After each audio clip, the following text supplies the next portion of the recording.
everyone, and welcome. I'm Miriam Knight, the publisher of New Consciousness Review, a digital multimedia magazine and website where we review the top books and films having an impact on the global awakening. Our website is ncreview.com, and on this show we explore the many and varied phases of conscious awakening, what that can mean in your life, and we celebrate consciousness in action. We have a lovely guest today. Glenn Aparicio Parry is the author of a new book called Original Thinking, a radical revisioning of time, humanity, and nature. In it, he asks provocative questions like, is it possible to have an original thought? What does it mean to be human? Why have we lost our connection with nature? And if we don't regain it, are we heading toward a catastrophic future? Now, these questions challenge us to reconsider many of our most basic assumptions, which is what Glenn is all about. He's a writer, educator, international speaker, entrepreneur, and visionary.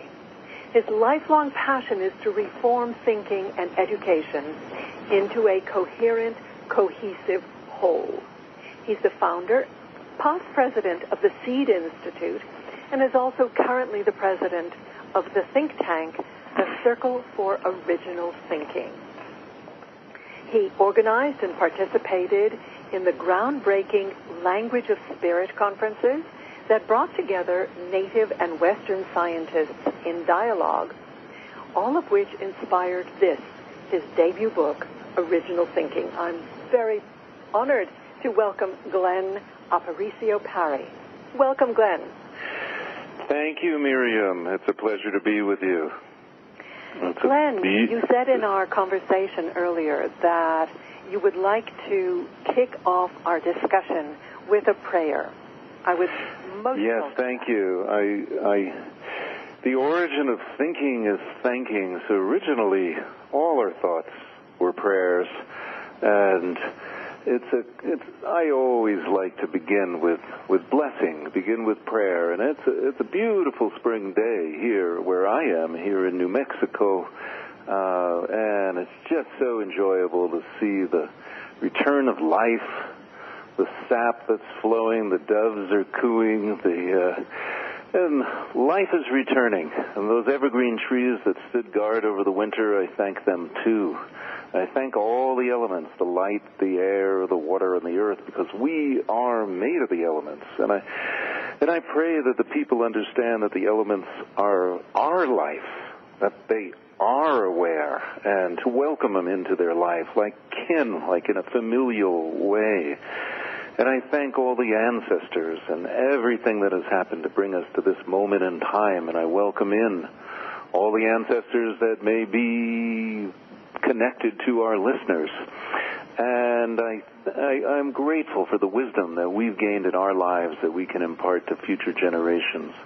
I'm also very thankful for the children coming in and the wisdom they bring from another dimension.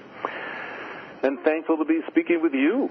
Thank you, Miriam. Thank you for this day and this opportunity. So, aho. Aho. Thank you, Glenn.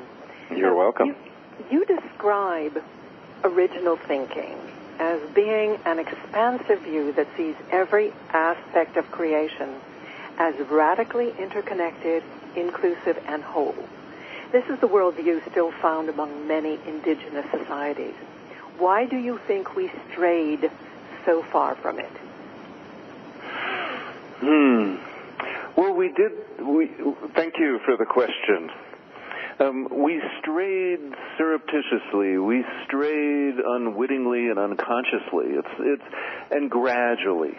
But most of the change has come about in the last 500 years.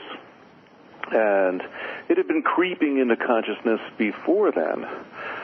But it's really in the Renaissance, which is actually a beautiful period, but a very pivotal period, a period that began celebrating the past. I mean, the symbol of the Renaissance was Janus, the god of what we tend to, he's God of doorways, really, but we tend to now, with our modern view, we consider him the God of backwards and forwards, but that's an overlay, as I'll get into in a minute.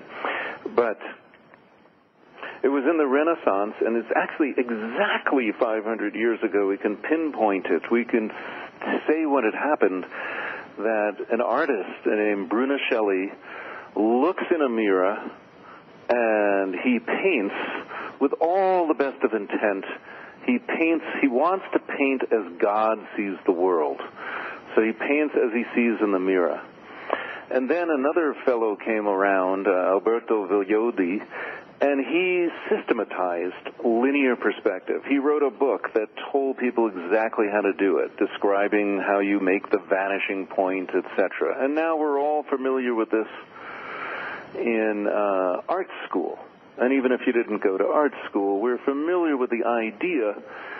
But the important thing about it is that what people don't realize is that how different our consciousness was prior to perspective, and how much we embraced perspective as being real after it came about.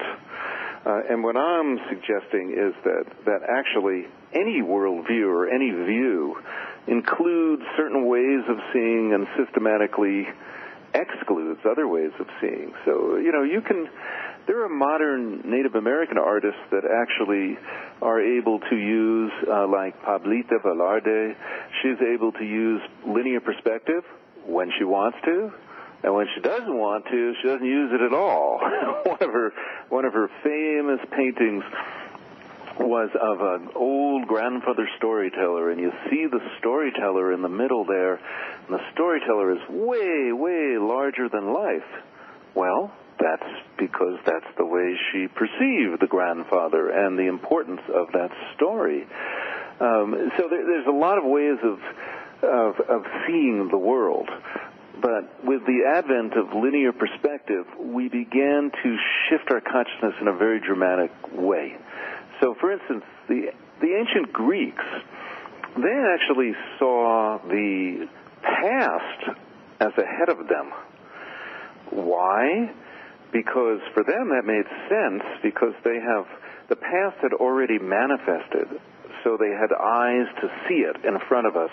Where the future was behind them, they couldn't see it, and therefore they couldn't foretell the future. They would need to go to an oracle to see the future. And for the Greeks, for the ancient Greeks, it was hubris to predict the future.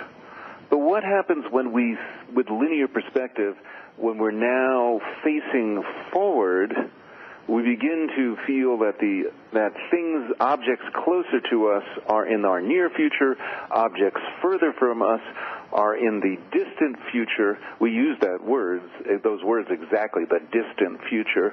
And so the future now is in front of us. Why does that matter? It matters because once the future became in front of us, we started to think of ways we could control it. Because now we think we can see it, let's control it. And that's the precursor of what is really known as modern science, with the idea of being able to make a hypothesis for an experiment, conduct the experiment, see the result, and see if you can repeat the result. Which sounds like absolutely a great thing, and it has a lot of benefit, but it also shifts the way we're interacting with the world. There's many other ways our worldview is shifted, too. Now with linear perspective, we look at objects, but the space between the objects is now considered empty. Now, in antiquity, we didn't think like that. The space between objects was a plenum for the Greeks. It was full, it was vibrating, it was energy. And I really think that's a very valid worldview that needs to be recovered, because it makes sense to me. I said a prayer to the elements. I say a prayer to the elements every day, Miriam, because we are made of the elements. And it's the elements that make us alive. So when we breathe, we have to breathe to stay alive. So why is the air we're breathing considered not alive if it keeps us alive? I mean, this is a very simple way of looking at it, but I think it's really important to think like this sometimes. And the same thing for water. We're composed of 70% water. But unfortunately, the modern scientific view views the elements as merely the constituents of life and not alive themselves. So we don't tend to think of rivers, oceans, streams, and underground aquifers as alive. But that is also what is keeping us alive.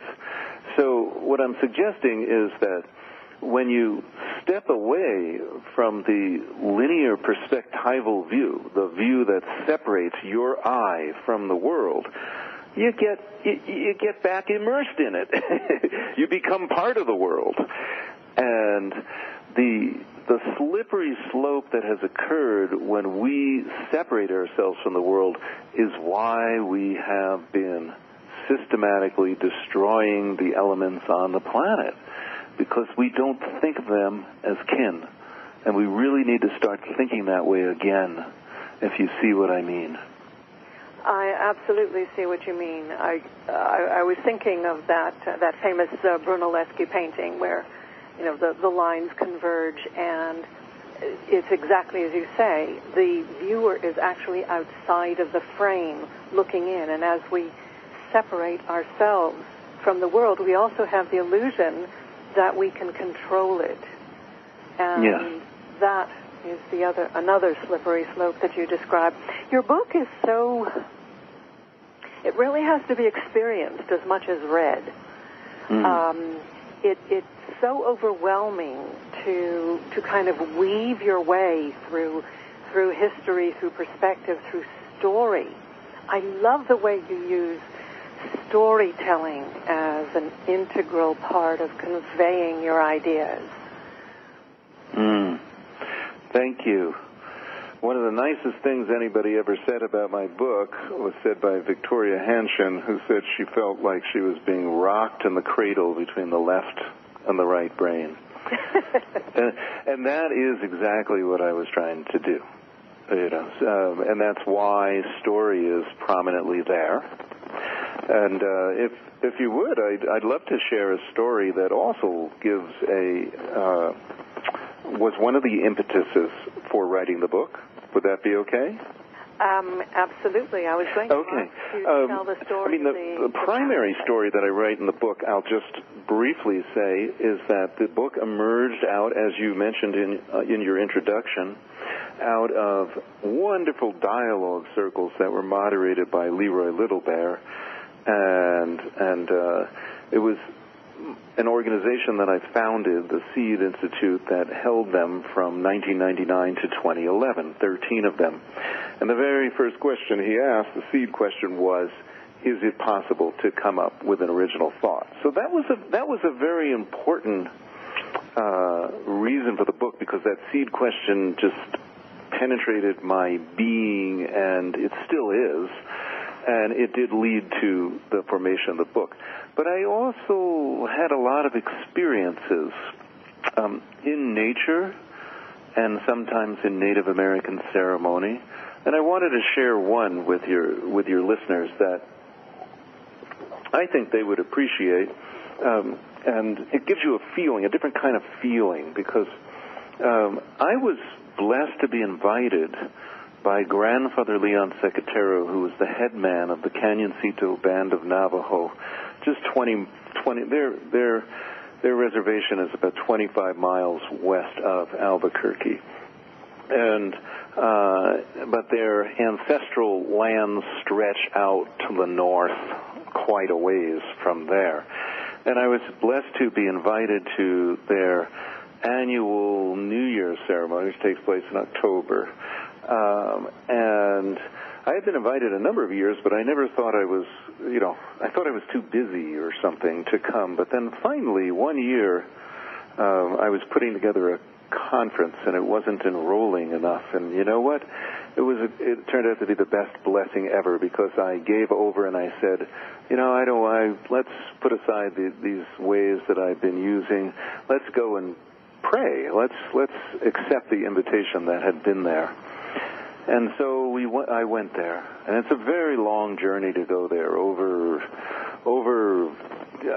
dirt roads that go up and down. They call it Dimensions Hills. It's just an amazing back, way remote location, far away from anything near Mount Taylor, which is west of Albuquerque, for those that know.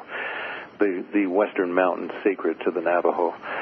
And so when we arrive there, we go into the ceremonial hogan, which is not a building, actually. It's a circle, a fire circle. And we sweep that, we prepare. And we were there up until late in the night telling stories. And at one point, I was asked to tend the fire. And this was my first time being there, and I felt honored, but I didn't really understand what it meant to tend a ceremonial fire, and I learned a lot that evening. I learned that you're supposed to feed the fire sacred tobacco, feed the fire, you can even feed the fire food, or feed the fire coffee if the fire is tired. You have a relationship with the fire. It's more than just putting on logs. So I did that, and then it became really late, and everybody went to their tents to go to sleep, and I did too. It was my first year again, and I didn't know. I assumed somebody would take care of tending the fire.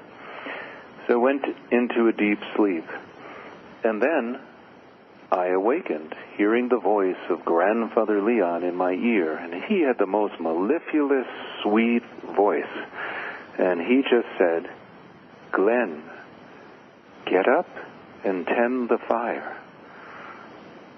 But he wasn't there. It was just his voice. And so I got up, and it was very cold out there, so I was sleeping with my clothes on, so I just had to put on some shoes. I got up, I got out of the tent, and wow, I proceeded to actually fall over, because I was literally floored by the stars, the canopy of stars that were so immense. And that's one of the reasons I moved to New Mexico. We have just beautiful stars, but this out here, it was amazing. So I literally fell over, but then I got back up.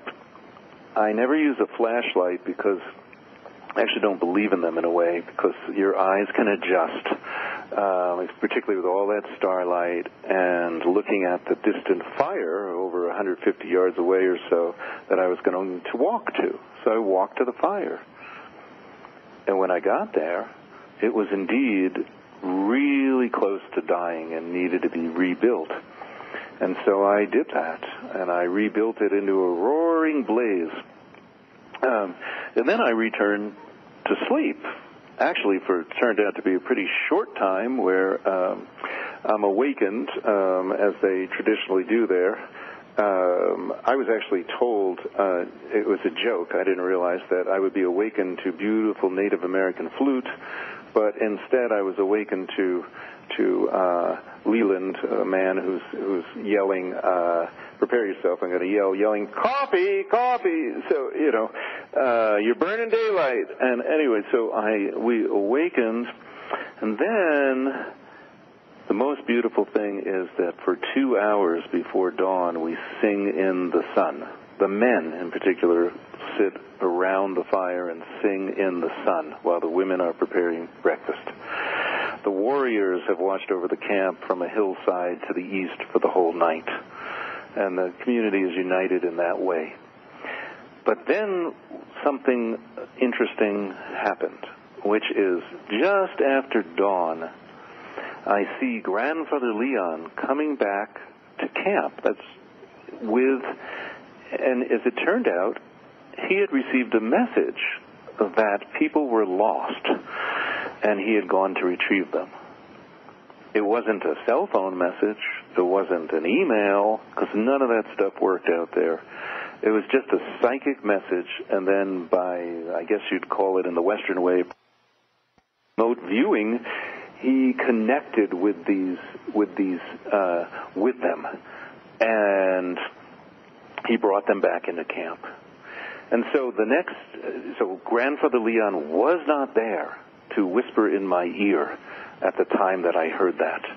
So the next day, or that day, when we went for a walk, I asked Grandfather Leon about that, but he refused to answer.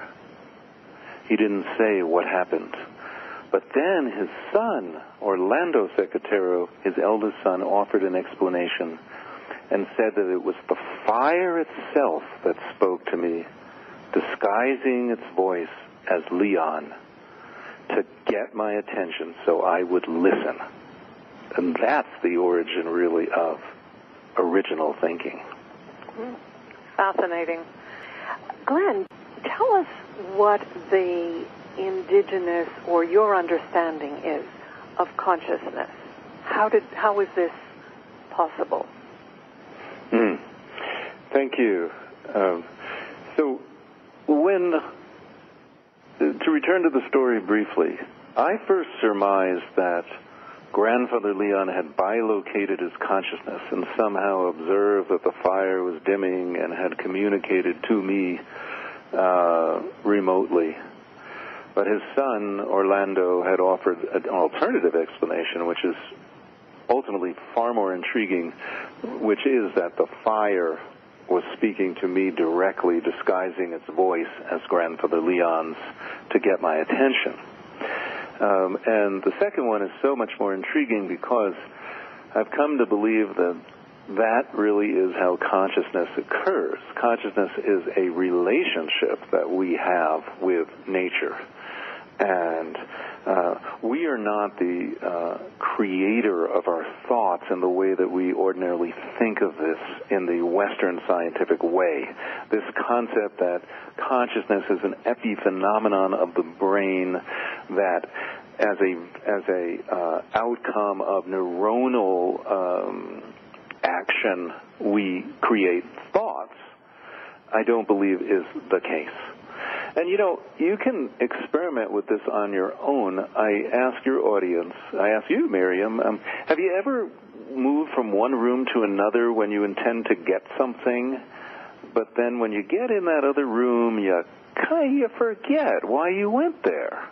Oh, that's right? called the doorway phenomenon, yes. And then you go back to the other room and, you remember it again. Because your consciousness, your thoughts, do have a place. They do. Thoughts have a life of their own, and this is something I was able to observe in dialogue circles.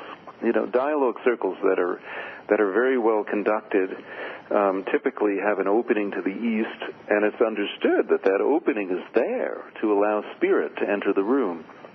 And when you've been in dialogue long enough, you begin to realize that what you feel you are thinking, you see somebody else opening their mouth and saying those exact same thoughts. And you begin to realize that thought is actually moving through the room. And all of our communication is like that, really. As Rumi speaks about, it's a field of engagement, and we're sharing thoughts. When you have a loved one that finishes your sentences, then you know that you're in good communion.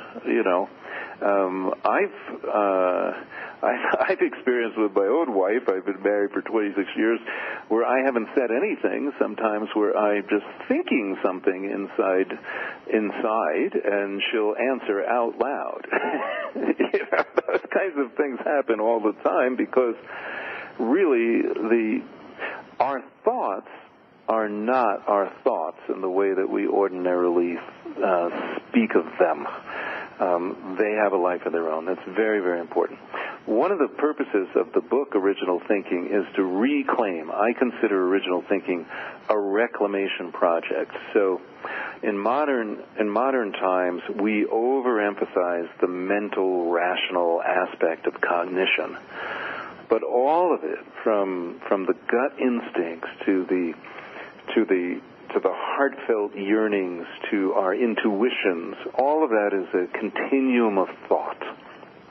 And it unfolds in that way.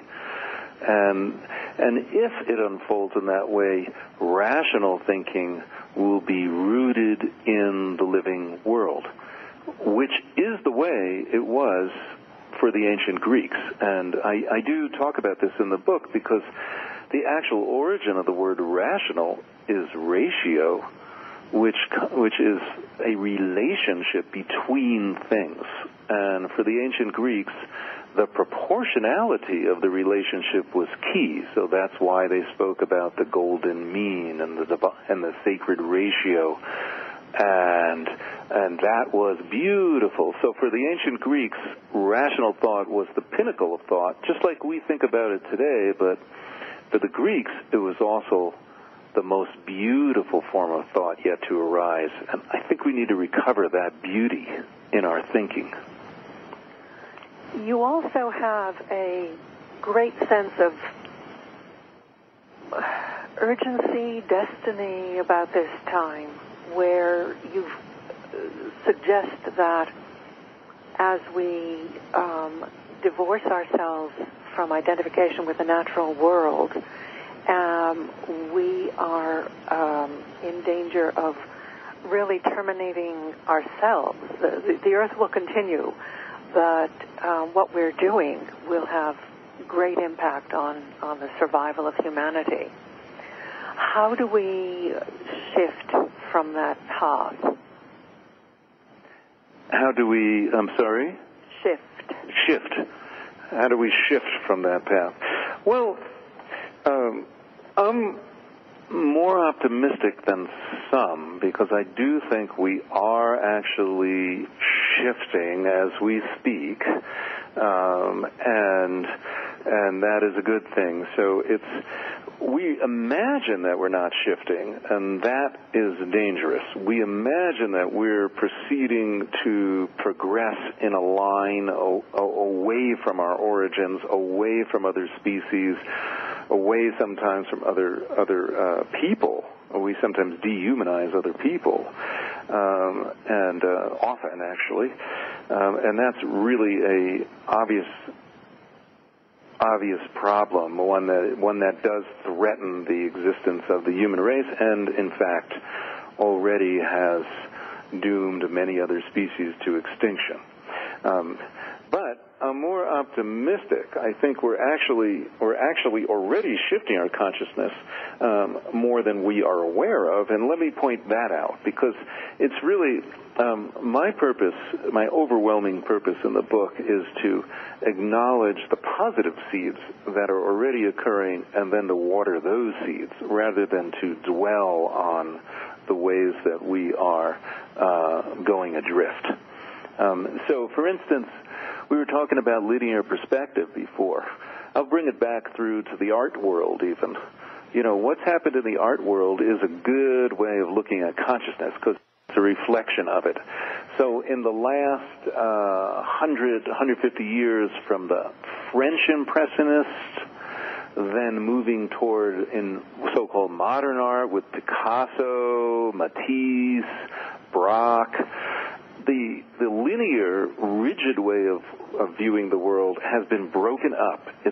We're breathing fresh air into that, and that's because we're preparing for a world post-linear, and we're getting ready to re-experience and remember that full consciousness. Is that what you mean by the circle of life? Yeah, that's part of it, yes. Okay. Well, we'll pick that up when we come back from our break. We're speaking, if you've just joined us, with Glenn Aparicio Parry, talking about his book, Original Thinking. And Glenn, your website is originalthinking.us. Is that right? Correct. I usually say us, like you and me. Very good. We'll be right back.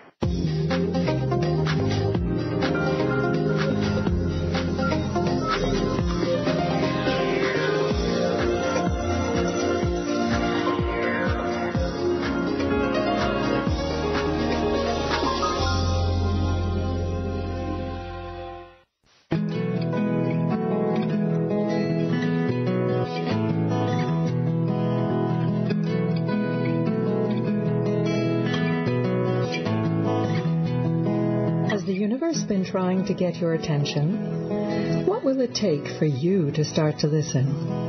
I'm Miriam Knight, and I interviewed 37 individuals from all walks of life for our book, What Wags the World?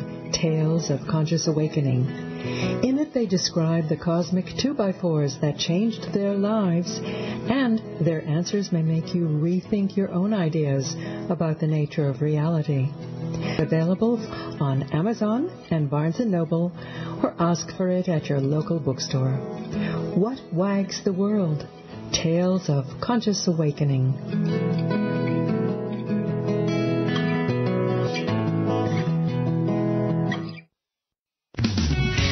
You want HealthyLife.net radio programming everywhere? TuneIn Radio is your mobile solution. The app is available for iPhone, BlackBerry, and Android phones. Search your app store today. Search for TuneIn and take HealthyLife.net radio programming everywhere you go.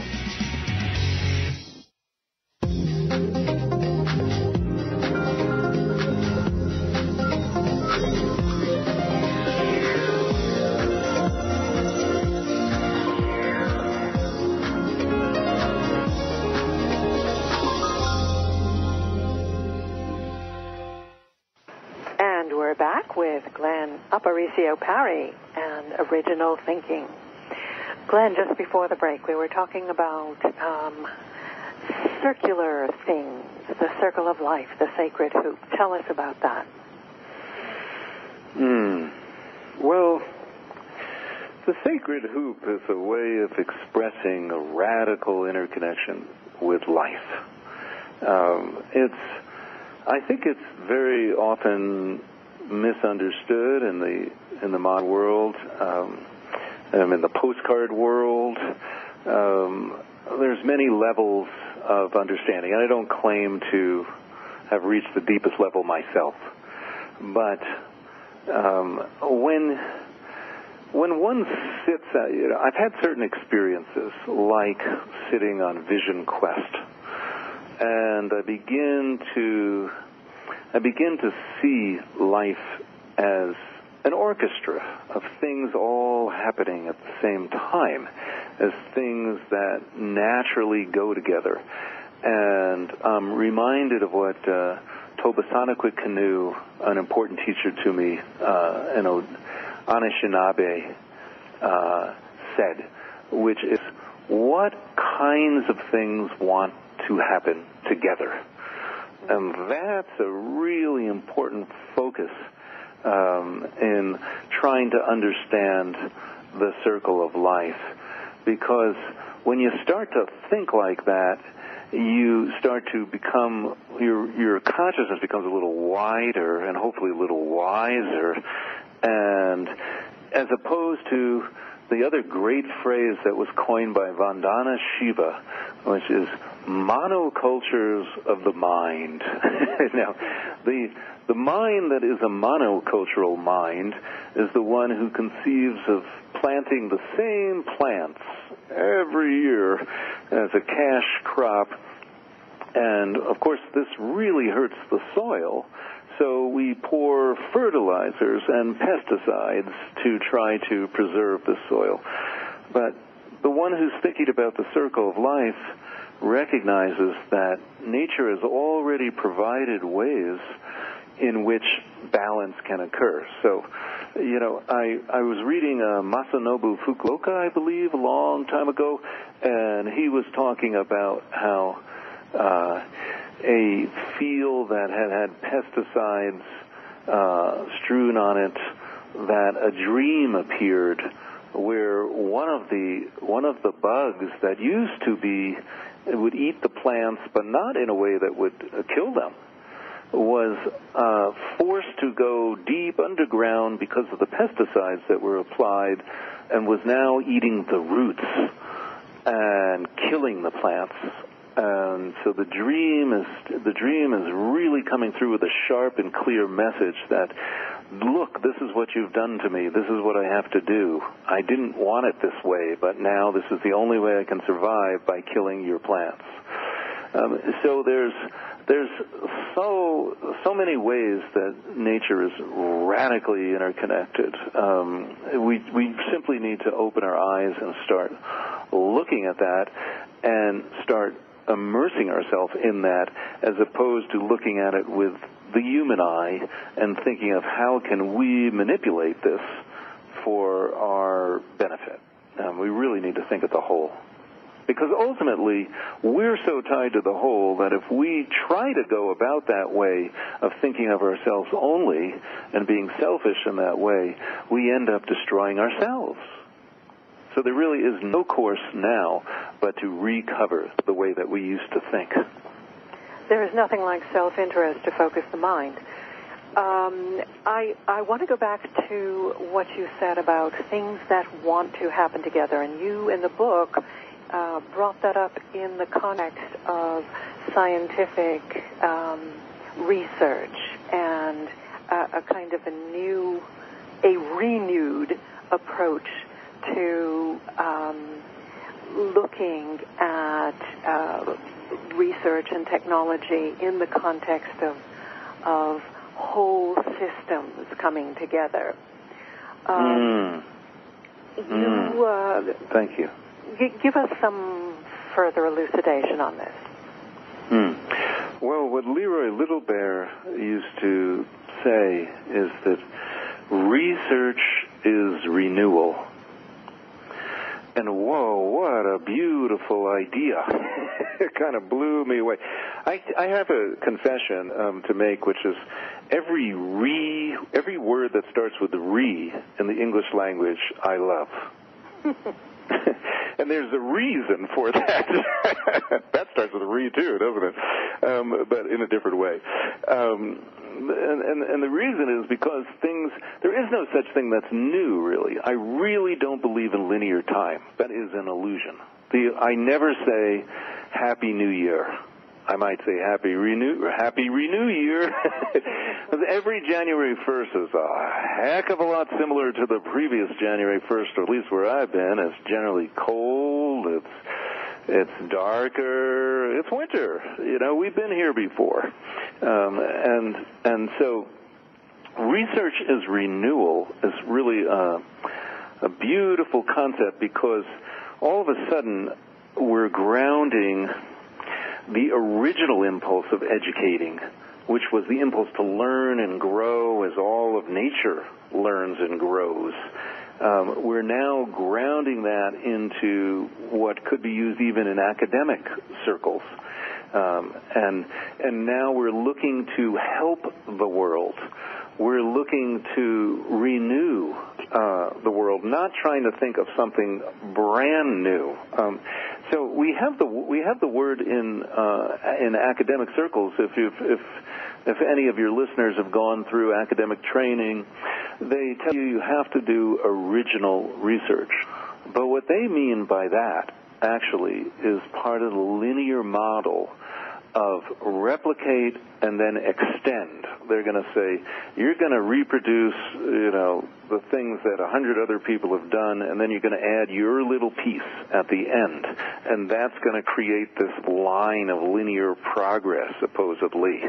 But if you think about research as renewal, we're thinking about it in terms more of a circle of life, and we're really engaging on some kind of project that actually has an immediate benefit for the community in which you embed the research.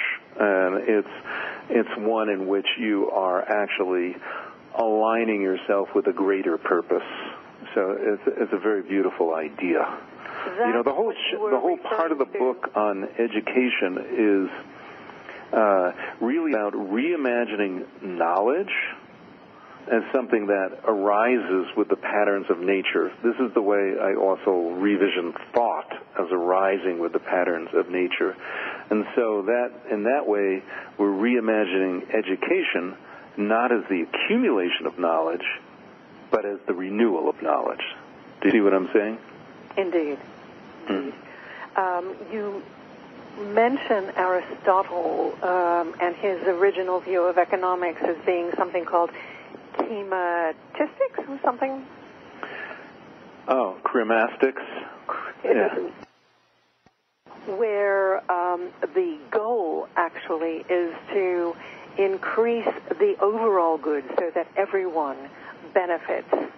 And I thought that was a very powerful image to see if we could implant in society somewhere. Okay. But we'll I know we're coming up on the break, but really briefly, it's the original form of economics was oikonomia, comes from the Greek oikos, which has to do with caring for the home. So economics is related to ecology. Both have the eco, which comes from the Greek oikos, and the nomos part is management. So economics is management of the home, just like we used to take in home economics. And after the break, we could get into that a little bit more if you wish. Indeed. Hold that thought. Okay. We will be back with our guest, Glenn Aparicio Parry.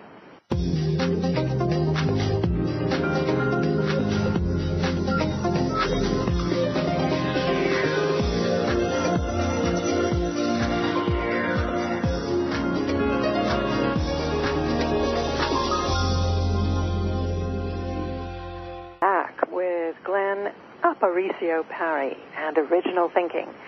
I did get the wrong end of the stick before the break on the notion of economics.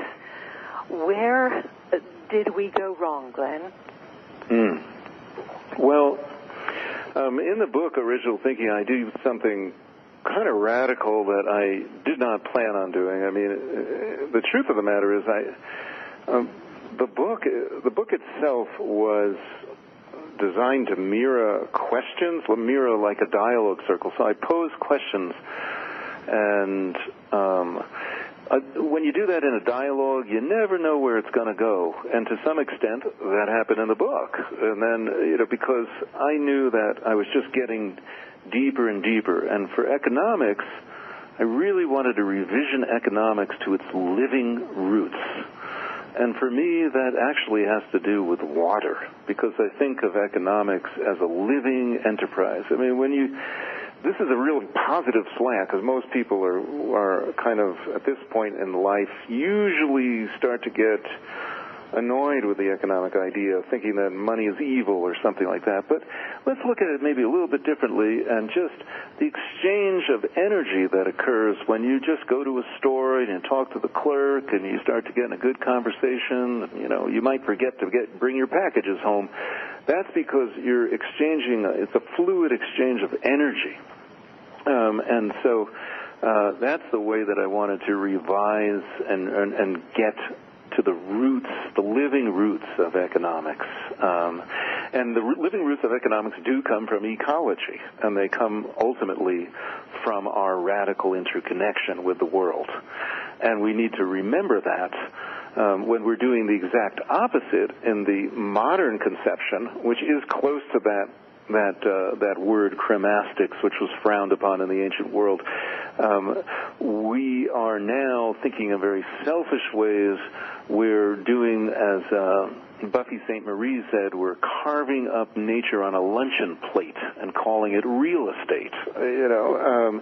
We are ignoring every aspect of the living interconnection of the natural world if human beings don't have some interest in it. So unless we so-called develop the land, it doesn't count, So that's a pretty bizarre concept, since all of our happiness, all of our peace of mind is ultimately coming from that living nature. The living water, the living earth, the living air, and the living, all of it is alive, really. So that's kind of where we're going there.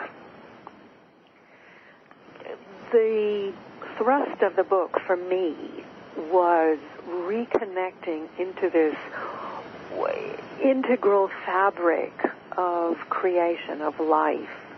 And it's like if you cut out one little piece, then the edges start to fray. It's only when the piece remains whole that you can shape and drape it. That's right. There's a very big difference between parts and fragments, as David Bohm used to point out. You can take a watch and you can take it apart carefully and put it back together. But you could also smash that watch with a hammer. And we've done a little bit too much of smashing things with hammers. We need to instead be more attentive to the way things go together. So our consciousness has excelled, actually, at looking at parts and dividing the world into specializations. And that can be very beneficial, but I think we've all experienced how that's gone too far. You know, people going to a doctor or something, a lot of times elderly people who are going to see 5 or 6 different specialists who are not talking to each other.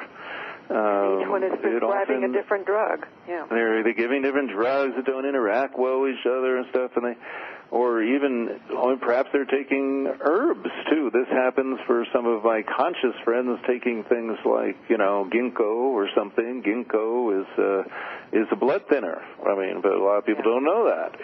So there's a lot of things that we need to be relating together.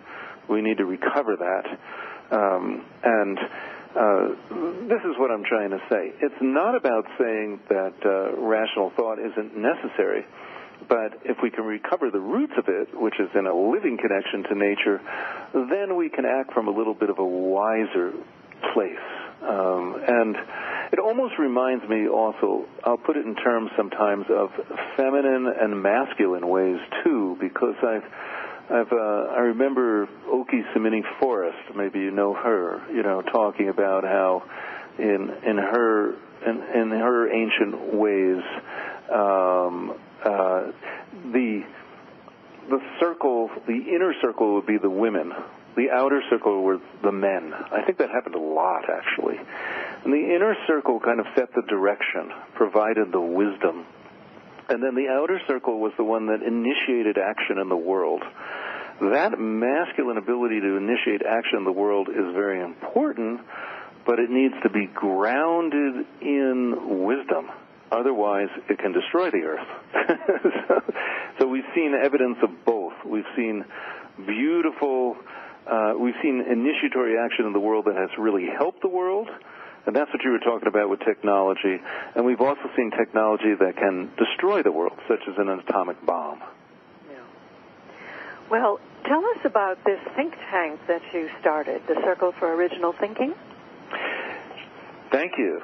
And I say thank you because we like to consider the think tank to be a think tank because one of the things that we realize is that originally our thinking came from thanking. And by the way, that's true in at least 7 languages. And the origin of thinking is thanking. In English, it came in from the Proto-Germanic pankaz.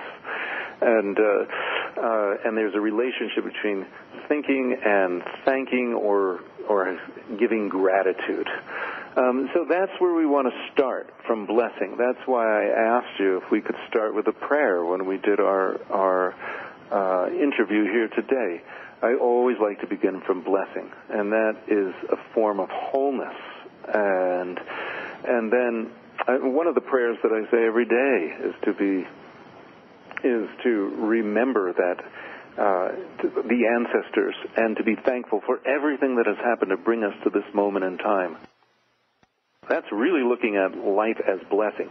So the Circle for Original Thinking is this inclusive grassroots organization that's honoring the ancient and the modern, the feminine and the masculine, indigenous Eastern and Western philosophies through their deep interconnected roots. We're starting from thanking. And we're going out, we're seeking to bring heart-centered wisdom into the contemporary decision-making, which is not an easy thing to do, but it's very important. So would that be on your website, originalthinking.us? It would be under the tab Circle for Original Thinking. Very good. Well, we have been speaking with Glenn Aparicio Parry about his book, Original Thinking. Glenn, thank you so much for being with us. Thank you. I really enjoyed it. Well, until next week, when my guest will be Nick Jankel talking about switching on to our creativity. I hope you'll join us. And in the meantime, visit my website, ncreview.com. I'm Miriam Knight for New Consciousness Review. Be good to yourself, do good in the world, and let your light shine.